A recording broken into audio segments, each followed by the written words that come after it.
வேணுமா?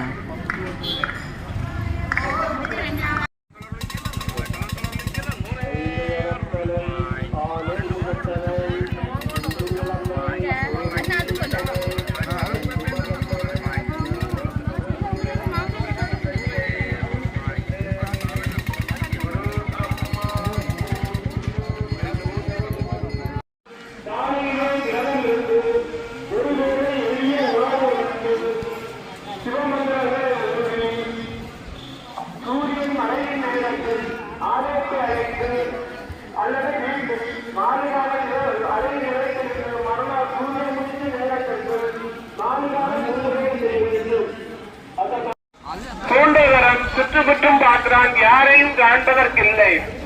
இப்போது தேவலோகத்துக்கு ஓடி செல்லலாம், ஆனால் அதற்கு நேரம் அதிகமாகும். அங்கு சென்று வரும் சிவபெருமான் இங்கிருந்து சென்று விடுவாரே, என்ன செய்வது என யோசிக்கிறான். அப்போது அவனுக்கு ஒரு யோசனை தோன்றுகிறது. நான் ஏன் சிவபெருமானே சூண்டி பார்த்தால் என்ன? அப்படி என்று யோசித்து சிவபெருமானை சூண்டுகிறேன் என கூறுகிறான். உடனே வரம் கொடுத்த சிவபெருமானவர் ஓடத் தொடங்குகிறார். அருகில் வரும்போது இன்னொரு ருத்ராட்சத்தை போடுகிறார்.